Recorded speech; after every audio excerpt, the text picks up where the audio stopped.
Podcraft, venda de artesanato na internet. Ainda que se tenha começado a fazer artesanato por hobby, ter interessados no nosso trabalho, gente que admira e quer comprar, é maravilhoso. Mas aí, quando isso acontece, começam as dúvidas. Onde vender? Mais que isso, com a pandemia e o e-commerce ganhando força, vender pela internet tornou-se um caminho sem volta para quem empreende. E quando se fala em comprar e vender artesanato pela internet, no que é que você pensa? O que lhe vem à mente em primeiro lugar ou na pesquisa do Google?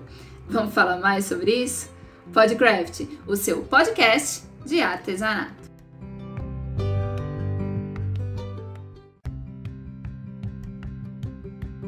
Olá, seja muito bem-vindo ao Podcraft, o seu podcast de artesanato. Eu sou Faiga Silveira e hoje o tema do nosso bate-papo é venda de artesanato na internet.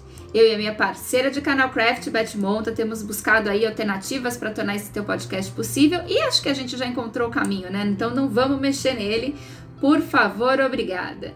Como o nosso foco no canal Craft sempre foi mantê-lo como um portal de notícias, agora nós também estamos dedicando tempo e atenção ao Clube Craft Brasil, lá no Clubhouse, onde estamos esperando por você de segunda a sexta, das 16 às 18 horas, na nossa Hora do Vício, em @betmonta. Na sequência, você recebe todos os registros da conversa no Diário do Clube, nas nossas redes sociais e no site do canal Craft. E agora, com uma novidade, você também pode se tornar um sócio assinante do clube com aulas especiais, uma série de vantagens. É só entrar em contato com a gente que a gente explica tudo direitinho para vocês. Além disso, nós também começamos um trabalho de notas rápidas sobre o universo artesanal com o canal Craft Lê. E a gente quer saber se você tem acompanhado e se tem gostado, claro. Mas nós mantemos máxima atenção aqui no nosso Podcraft, porque ele sempre nos enche de alegria pelo privilégio que nos oferece ao conhecer mais de perto os nossos entrevistados. Agora sim, vamos à nossa convidada, porque hoje nós vamos conversar com a Natália Rage, ela que é gerente de comunidade da Elo7, alguém que sabe tudo e gosta de ajudar quem busca valorizar e vender, claro, o seu produto na internet por meio do maior site de produtos criativos da América Latina. A conversa ficou uma delícia e a gente convida você para ouvir. Bora lá, Beth Monta? Olá, todo mundo, bem-vindos ao nosso Podcraft. Hoje a gente vai conversar com uma moça que tem um currículo tão extenso que eu já peço desculpa se deixei passar alguma coisa, mas é porque estamos falando de uma mestra em educação, professora, palestrante, organizadora de palestras e eventos e ainda gerente de comunidade do Elo7, a maior plataforma de compra e venda de produtos com foco no artesanato da América Latina. Antes disso, ela foi coordenadora de atendimento, o que faz dela que mais do que uma colaboradora, uma parte importante da família Elo7 há mais de 10 anos. Mas com tanta coisa para contar, essa menina, com tantos projetos concluídos, com tantas novidades implementadas, você até esquece que ela é uma menina. E o que você fez, e o que ela fez, o que ela faz com tudo isso, junto e misturado, permitindo que uma coisa auxilie a outra, que uma habilidade agregue valor à outra, fazendo que ela se torne a profissional especial que é, e sobretudo alguém que auxilia o artesão a fazer tudo ainda melhor. Muito obrigada, Natália, por aceitar o nosso convite, obrigada por estar aqui conosco no Podcraft. Eu que agradeço, pessoal. Estou muito feliz de estar aqui com vocês hoje. Obrigada. Natália, eu queria que você começasse contando a sua história com o artesanato e, por consequência, com o Elo7. Você faz algum tipo de trabalho artesanal? Sim, tudo começou com uma marca que eu tinha autoral que chamava Chiquita. E comecei lá para 2004, 2005, numa época que vender na internet era uma loucura, né? As pessoas tinham medo de comprar, medo de vender online e não tinha nem Facebook na época, era Orkut, não tinha Instagram.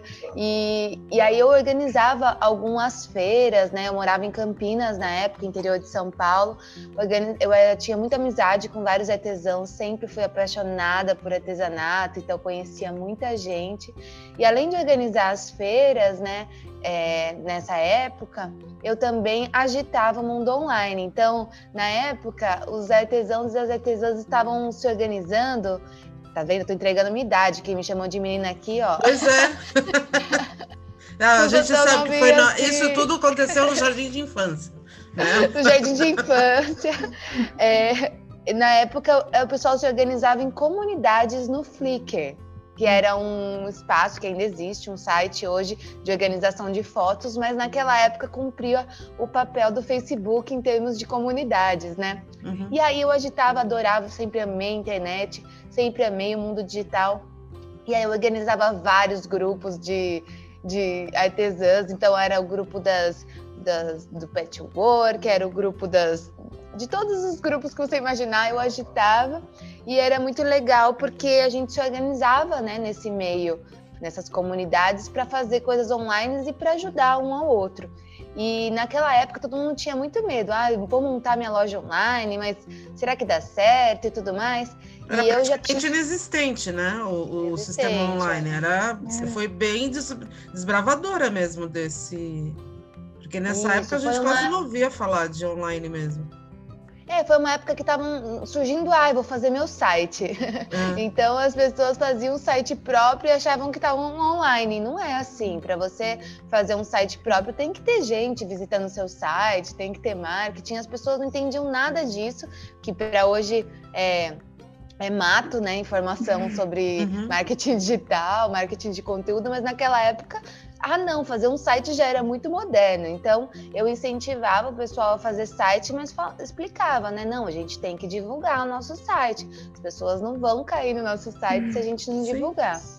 E aí eu fiz amizade com a pessoa que fez o meu site, que era o Juliano, do Ilúria, e a gente fez a 4 mãos, assim, eu também amava esse universo, então eu falei, eu quero assim, quero assado. E aí meu site virou modelo, né? O site da Chiquita virou um modelo, assim, de site de uma marca autoral. Então ele Qual técnica você fazia? Eu fazia roupas e bolsas de tecido. Então, na época em que os tecidos importados não eram assim vendidos nas lojas de materiais, eu comprava nos Estados Unidos, meu irmão morava lá, aí ele me mandava, então era uma coisa que só eu tinha algumas estampas, né? Legal. Então eu vendia muito bem, porque só eu tinha algumas estampas muito exclusivas que hoje eu vejo um monte, assim, porque se abriu, né? As lojas começaram a importar muito.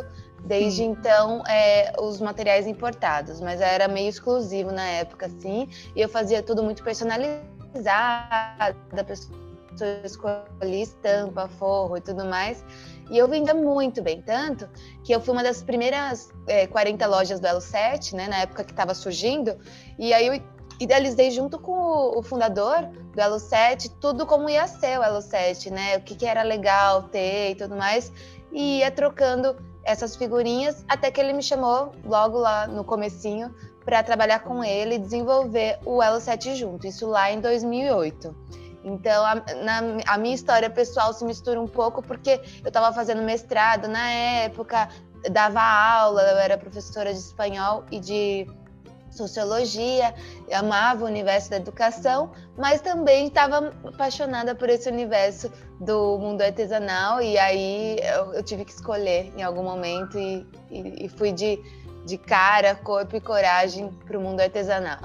Entendi. Inclusive, qual que é a sua história com a educação também? Eu sou apaixonada por educação, sempre fui, fiz sociologia, mas sempre pensando em lecionar.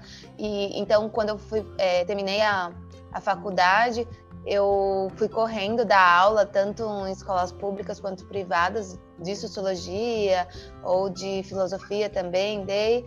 Então, eu amava dar aula. E aí, hoje eu consigo dar aula. É muito bom quando a gente sabe o que a gente gosta, qual é o nosso propósito, que a gente consegue encaixar, né? E dar um jeitinho de fazer o que a gente ama. Mas eu desde então, eu dou aula, só que para artesãos, para desenvolver artesãos de tudo quanto é coisa. Desde aula de fotografia, até aula de marketing, até aula de história do artesanato, dou muita palestra. Então, nunca deixei de atuar como educadora. Isso é muito bom. Eu fico emocionada. Você é a segunda pessoa nesse ano, que depois de 500 anos de artesanato, eu encontro a segunda pessoa que eu encontro de sociologia do meio.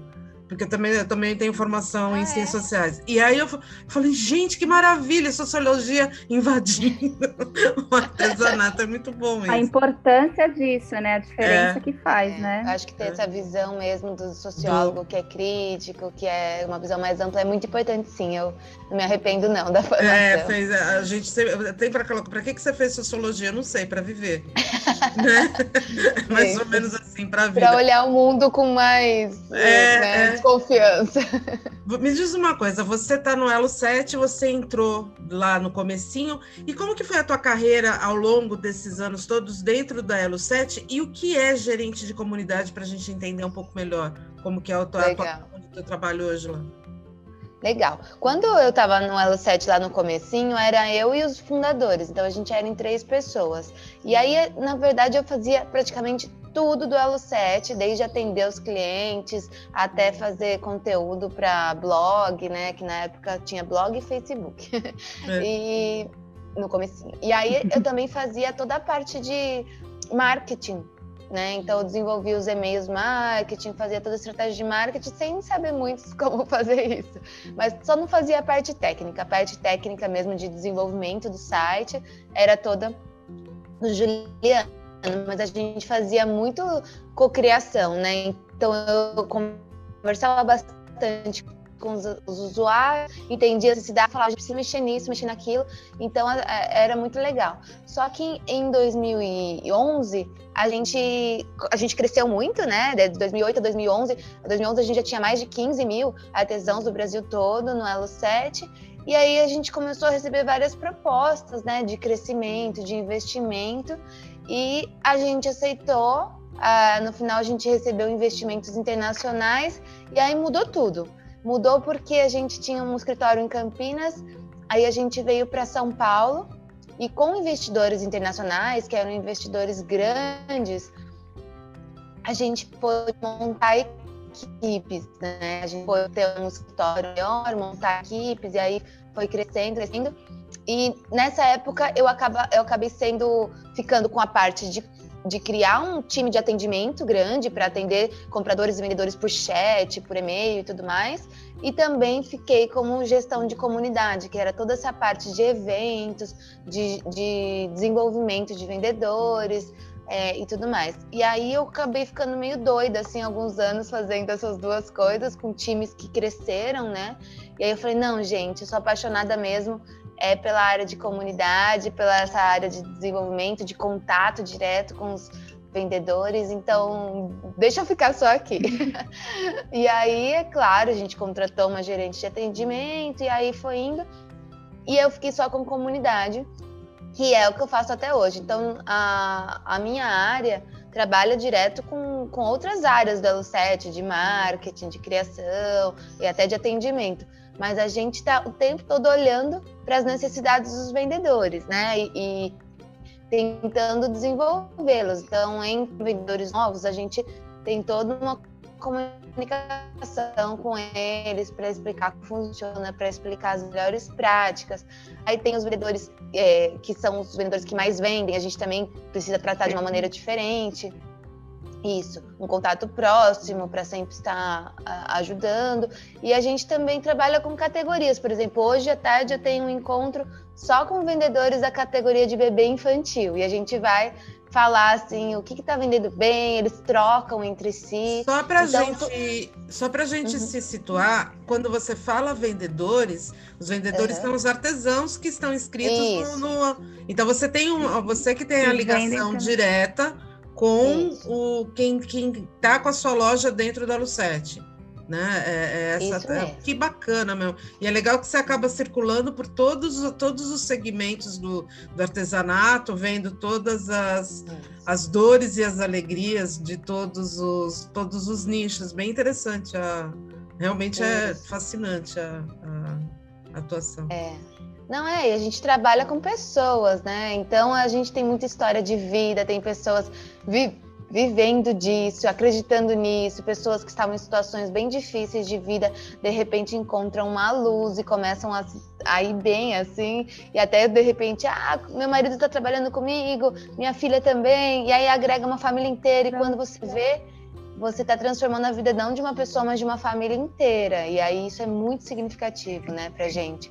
Então a gente tem hoje mais de 100 mil, que a gente chama de criativos, né, do Brasil todo, em mais de 4 mil cidades brasileiras. Então a gente vê que o impacto social é muito grande do nosso trabalho, né, de poder realmente ter uma opção de renda para essas pessoas que querem trabalhar com o que amam, não foram incentivados para isso. Nenhum papai, nenhuma mamãe falou, olha, quando você crescer, você vai ser artesão. Entendi. Então, a gente dá essa possibilidade das pessoas viverem disso, né? Uhum. O que você acha que mudou para esses artesãos, que mudou nesse artesão nos últimos 10 anos? E que mudou, artesão era esse que você conhecia 10 anos atrás e agora?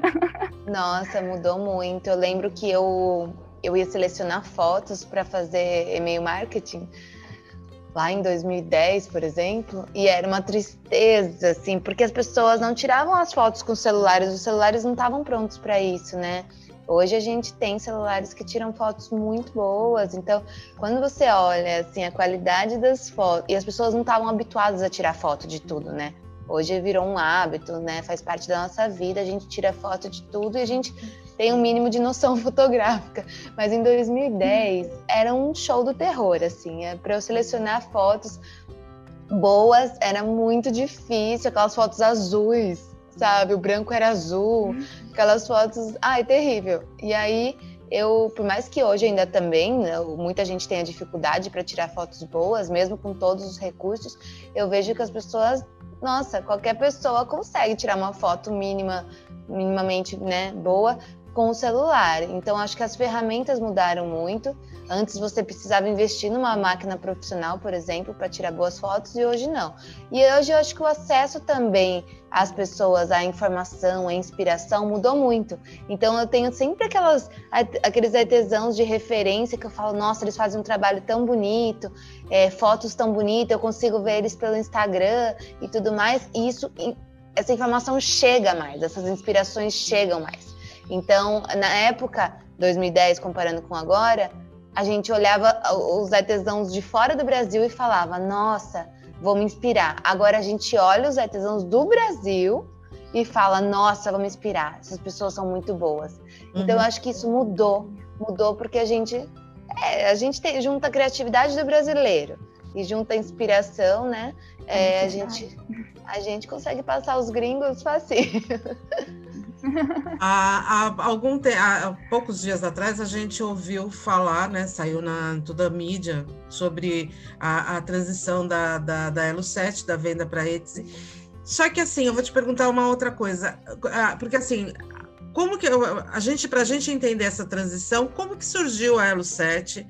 Como que nasceu a ideia, né, disso? Aí ela quando você fala que entre investidores na época internacionais, seria por meio como se fosse uma startup, e aí ela se torna uma empresa nesse montante.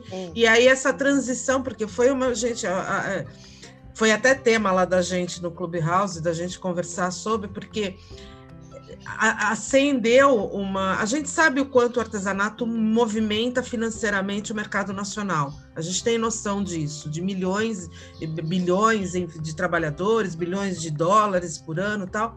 Mas o montante anunciado da venda por um bilhão de reais, 287 milhões, alguma coisa assim, a gente toma um choque, né? O interesse de uma mega empresa estrangeira num produto nacional por esse montante de valor, isso só vem da certeza daquilo que a gente sabia do valor do mercado nacional, mas a gente também precisa entender um pouco como que foi essa história, né? De valorização da Elo, como que ela começou, né? Dentro de tudo isso. Sim. O Elo 7... ele acabou concentrando, né, as pessoas que vendem produtos autorais e criativos.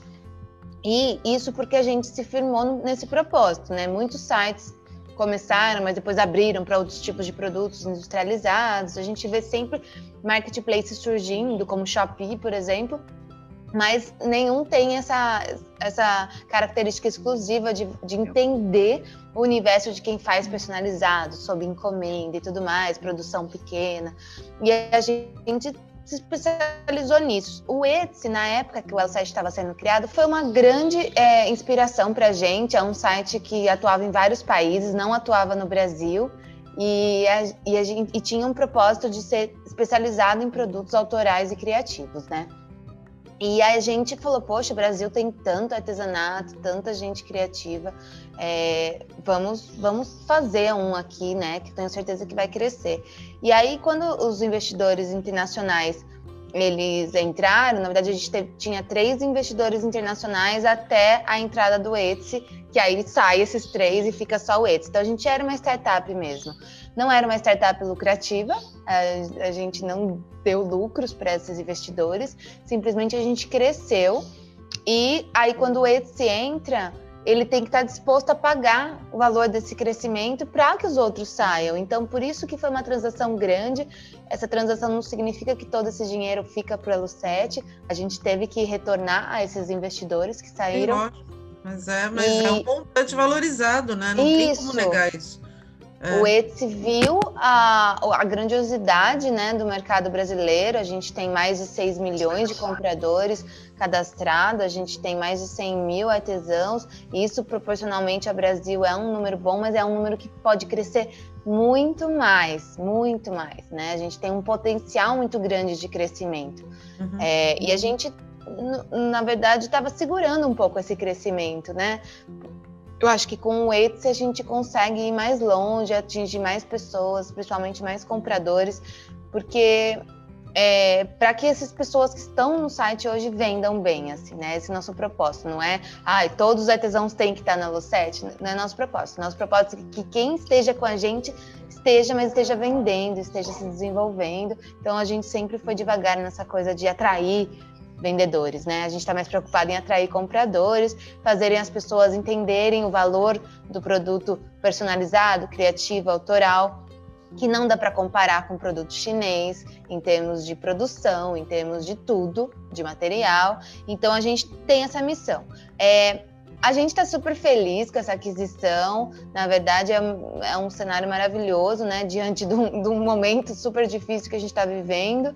E é fruto do nosso trabalho mesmo, de a gente mostrar que eu acho que todo mundo ganha com isso, né? O Elo7 está sendo reconhecido internacionalmente, nacionalmente, com as manchetes e tudo mais. Todo mundo passou a conhecer e ver o que é isso, né? Esse Elo7 aí que foi vendido, quem não conhecia, e ver o potencial dessas pessoas que estão dentro, né? Desses criativos. Então, eu acho que a gente tem muito caminho a andar. Eu estudo economia criativa, então eu sei os números da economia criativa. Eu acho que a gente ainda é neném nesse sentido, no sentido de colocar a economia criativa como uma frente importante dentro da economia nacional, né? De valorizar todas essas pessoas, esses profissionais que às vezes estão trabalhando de freela, que estão trabalhando em condições não boas. Na realidade, eu acho que falta para a gente isso, que é muito gratificante, a gente começar a ver estudos sobre o artesanato realmente no Brasil. Porque até então a gente não tinha esses dados, não existia. A gente essa semana estava vendo o programa de artesanato brasileiro, e eu confesso para você que eu tomei um choque com um dado sobre o número de inscritos do programa. São 167 mil só inscritos no Brasil todo. Só que se a gente parar para pensar, esse é o canal onde a gente se inscreve para se fortalecer frente ao governo.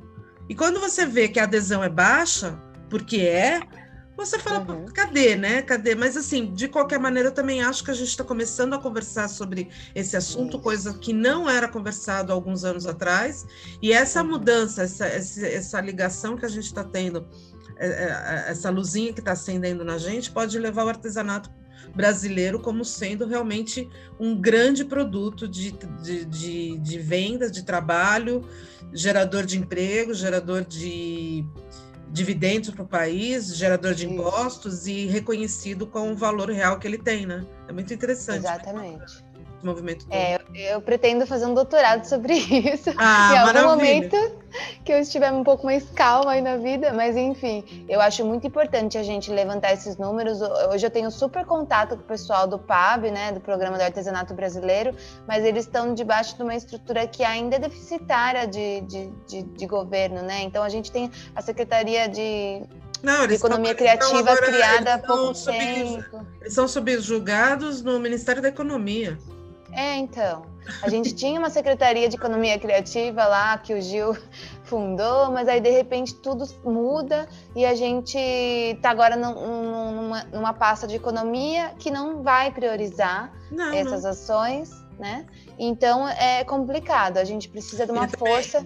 E eu acho também que falta, o PAB, ele é muito interessante, todo o estatuto é muito interessante, mas eu acho que falta um segundo olhar sobre tudo que está escrito ali. Falta representatividade política dentro de todo o processo. Falta alguém que vai, faça e elabore melhor a lei, falta alguém que enxergue melhor, que nem, por exemplo, costureira de bolsa não é considerado artesão. Como trabalho assim? Manual. Então, mas é muito doido os conceitos que estão lá dentro. Você precisa ser revisto, né? Então, a modeladora de biscuit não é artesã? Exato. Feltro, né? Então, não entra, enfim. É bem complicado, isso gera uma divisão que eu acho ruim, né? A gente tem que fortalecer. Só que tudo isso, por exemplo, a hora que você tem dentro, se a gente consegue fazer mais correta a inserção, todas essas pessoas conseguem, por exemplo, crédito para expansão, crédito para crescimento, e isso, óbvio que interfere diretamente ele como vendedor, propiciando o melhor produto para o comprador. Então, é toda uma cadeia que é necessária, né, acontecer, né, de análise. Muito interessante. Exatamente. A nossa ideia... muitas pessoas criticam o Elo 7 como... mas vocês deixam vender de tudo, até arquivo digital, isso não é artesanato. Mas a gente entende que existe uma importância de agregar as pessoas, sabe? A pessoa do arquivo digital, ela é designer, ela é criadora também. O artesanato está se reinventando, né, Natália? Isso. A gente tem que se atualizar. O artesanato não é mais só a mão no barro, gente. O artesanato também envolve o trabalho digital. Mas tudo que é criação tem que ser valorizado. Então, por isso que a gente valoriza e incorpora também os criadores de imagens e tudo mais no âmbito digital, porque é assim, por exemplo, eu mandei fazer um painel de parede todo personalizado para mim outro dia, em forma de adesivo, mas a pessoa desenhou para mim aquilo, né, no computador e tal. Tem o seu trabalho manual e de criação. Do autoral, né? Forte, do autoral. Então, eu não compraria um painel de adesivo chinês, porque não foi criado para mim, né? Mas essa pessoa merece sim ser chamada de criativo, de artesão. Ela só usou ferramentas digitais. E cada vez mais a gente vai usar ferramentas digitais, né? Pois é. É aquela coisa, a hora que você vê cada desenho de bordado, por mais que seja um bordado de máquina, primeiro, bordado de máquina, a minha avó bordava, minha bisavó bordava muito bem a máquina de pedal, mas era máquina, né? Então o Richelieu lá do começo do século, ele era feito também em máquina, não é? Então, agora, quando você coloca, só que hoje você tem um programa, você consegue desenhar, só que a criação daquilo, do manual para aquilo se transformar, foi feito por alguém, foi desenvolvido por alguém. Então, ele é um processo criativo, artesanal e autoral. Então, ele entra dentro dentro dessa cadeia, com certeza.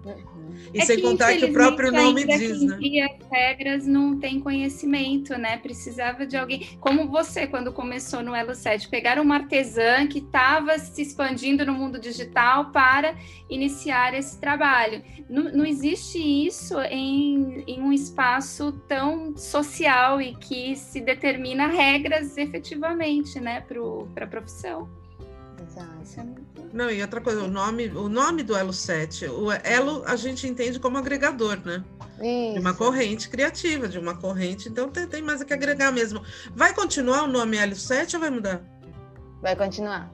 Vai continuar. Então, eu vi também que, forte, assim, né? internamente, pelo menos inicialmente, a Etsy ela não muda o corpo, né, de colaboradores, né? Uhum.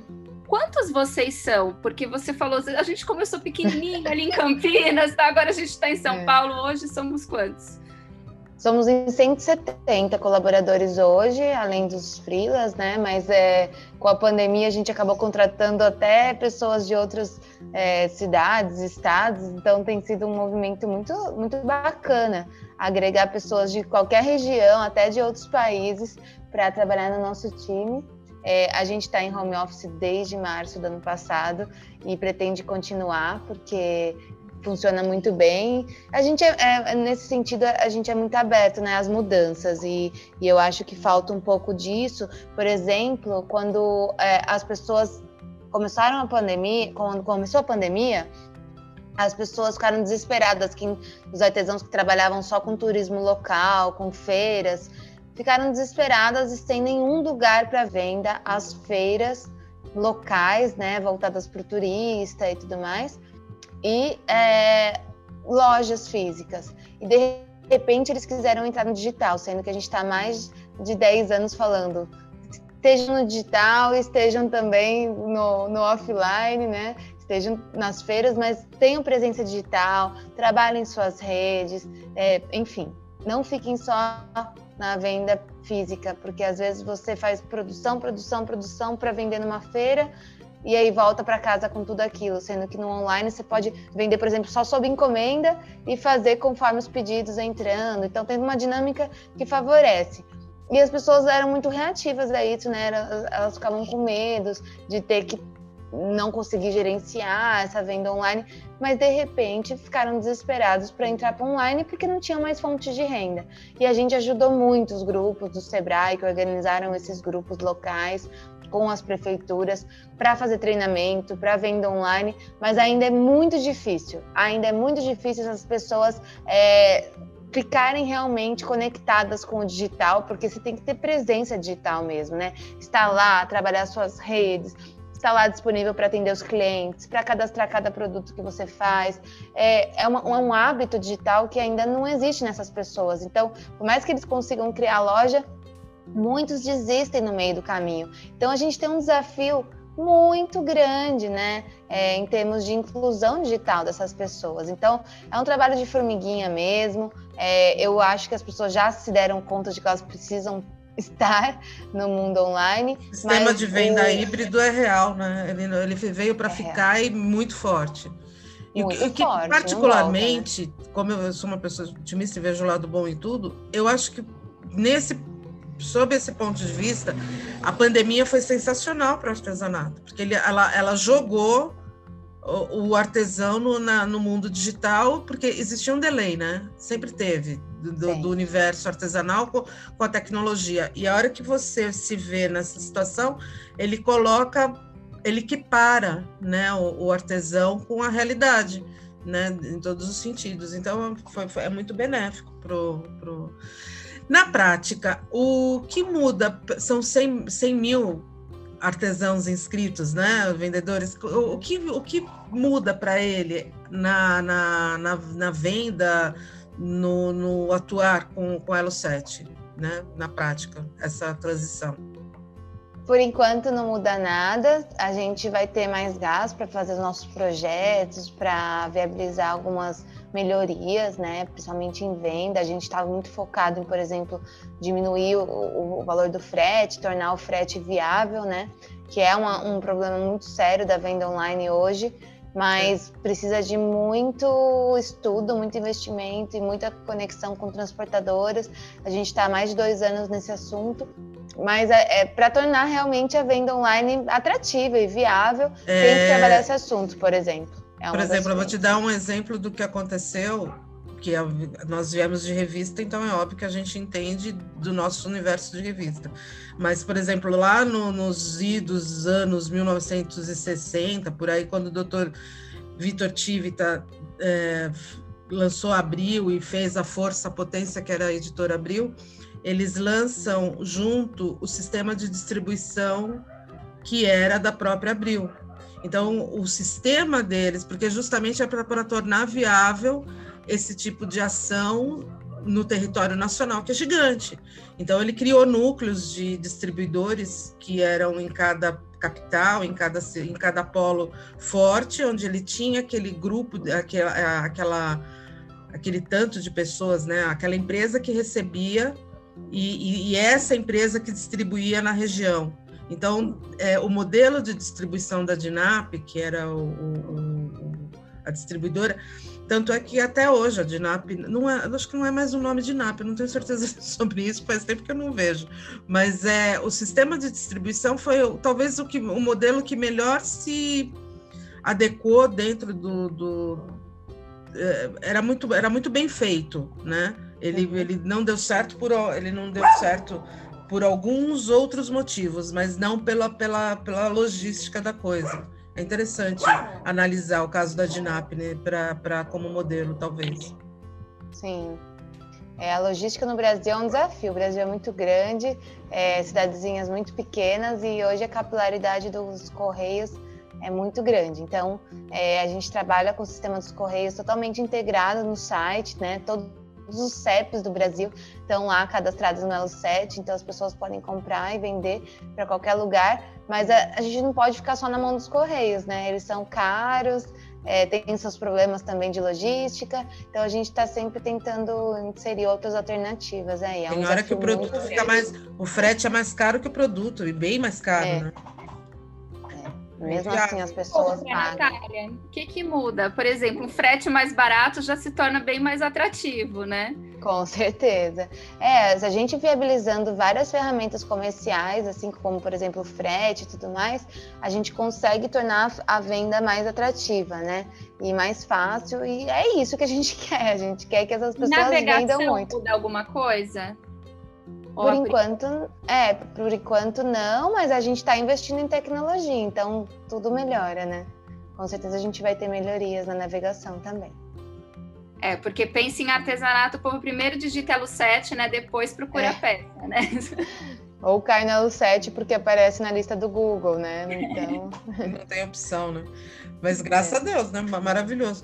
Agora conta pra gente, como a gente já comentou aqui, a gente está vivendo um turbilhão de mudanças, né? Que foi uma pandemia que alterou a vida dos artesãos consideravelmente. Agora, essa mudança né, da ordem da compra e da venda da Elo7, e daqui, o que você acha? Se tem alguma mudança real? Como que a gente vai ser daqui para frente? Estratégia, planejamento, feira, sei lá, todo o processo. Já dá para pensar nisso? Já dá para pensar, para a gente ver, como vislumbrar. Porque assim, eu sou uma pessoa, volto a falar, sou otimista, eu acho que a gente vem, o próximo semestre já melhora, e principalmente o ano que vem, eu acho que o artesanato vem com muita força, justamente por essa saudade que a gente está de tudo, né? De viver novamente, a gente está precisando de tudo isso. Quais são os planos, planejamento que você possa abrir para a gente? Claro, a gente adiou todos os nossos eventos presenciais desde o ano passado, e estamos apostando muito em 2022. Então, a gente vai fazer 2 bazares grandes do Elo7 em São Paulo. A gente já fez 17 edições e eles são um sucesso. A gente consegue trazer criativos de várias partes do Brasil e fica um fim de semana inteiro com música, com... Tem data já? Vai ser junho e dezembro do ano que vem, né? A gente tem a Mega Artesanal, que estamos ansiosos também, foi adiada, a gente participa todo ano, todo mundo ansioso, né? A gente está pedindo para assim, uma semana só, Rita Mazzotti, é pouco. É pouco.